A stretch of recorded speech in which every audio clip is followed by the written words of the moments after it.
Hello and welcome to a short video on symbolism and theme. So today I'm going to take you a quick walk. I thought I had already had this open, but it'll just take me a second on symbolism and theme.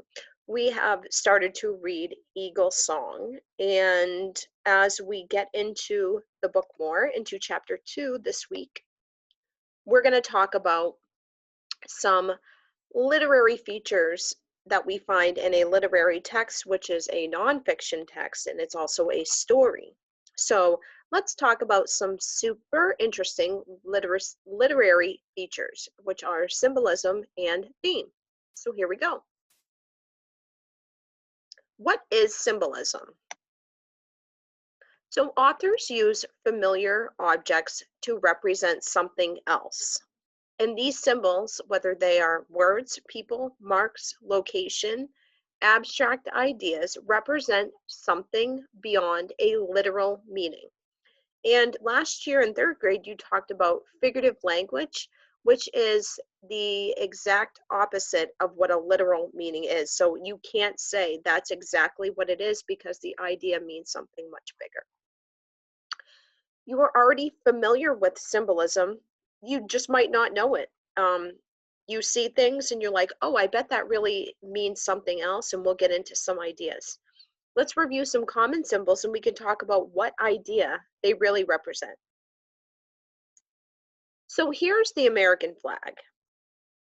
So what does an American flag actually symbolize? It symbolizes freedom, liberty, and democracy. And the democracy is representative of our two-party Democrat and Republican system of government. We dug a little deeper into the American flag. The stars represent the 50 states and the stripes represent the 13 original colonies. So it even has much deeper symbolism when you dig in a little more.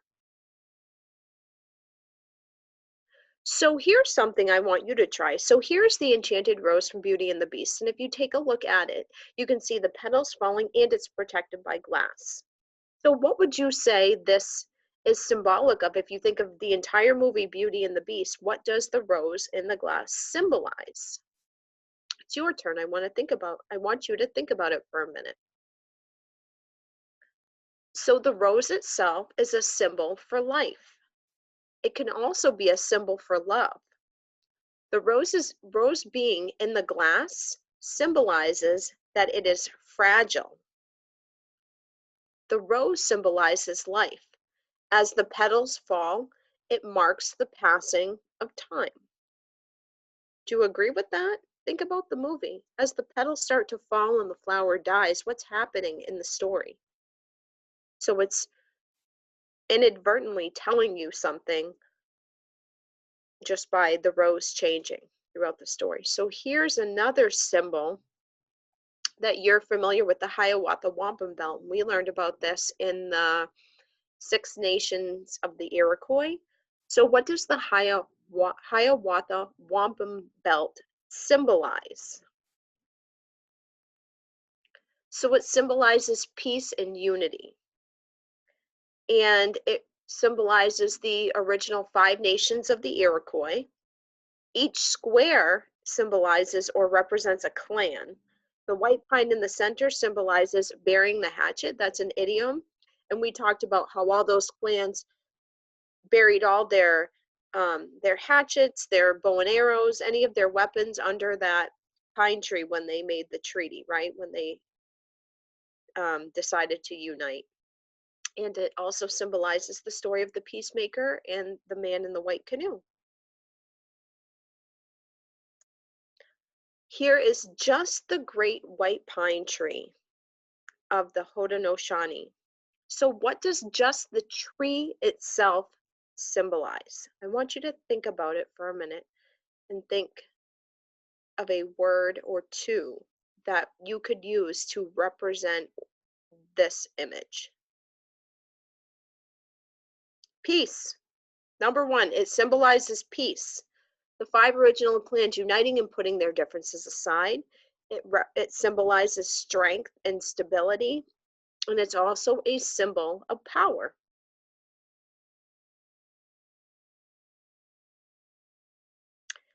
And this is a big one because we are going to learn in chapter 2 that Danny's father actually has an eagle painted on his hard hat.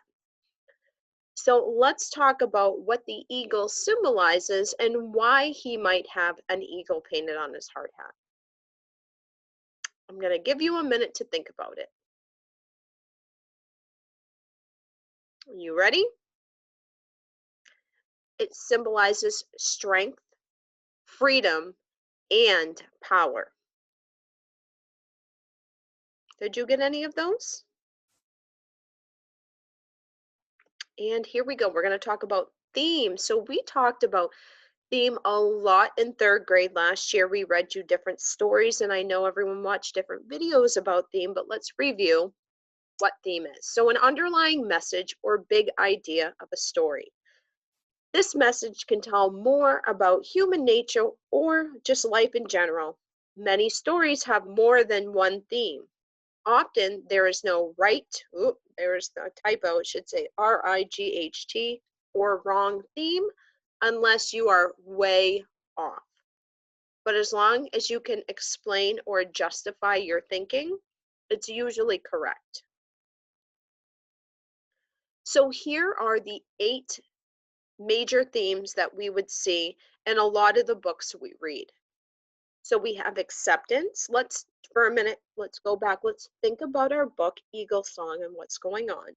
So Danny moves from his reservation, the Akawasani, to Brooklyn, New York. And for those of you that don't know, Brooklyn is a burb, or it's a little town out of New York City. So he's going from a quiet reservation in Canada to the busy hustle and bustle streets of New York City. So he's kind of shell shocked, right? And he's different. He feels different. He doesn't have any friends. He's going through changes. So let's keep some of these in mind as we start to determine what we think the theme could be, because you really can't find out until you finish the book. So it's either going to be acceptance, which is these books have characters who respect and accept others' differences. Courage, brave characters who have the strength to overcome fear or accept a risk. Perseverance, characters who never give up even when facing difficult times. Cooperation, characters who work together to solve a problem or achieve a goal. Compassion, characters who want to make those who are suffering feel better. Honesty, characters who find that it's best to always tell the truth. And kindness, friendly characters who are generous and considerate of others. And lastly, loyalty, characters who trust each other and never turn their backs on their friends. So, before you read and get into chapter 2, I'd like you to think, what could the theme of our story be? And as we keep reading, I want you to keep going back and checking if you are right, maybe if you need to change it, if you want to add on to a theme and have a secondary theme, which is also a wonderful thing to do. So I'm going to leave you at that, and I hope you enjoy chapter 2, and I will see you soon. Bye.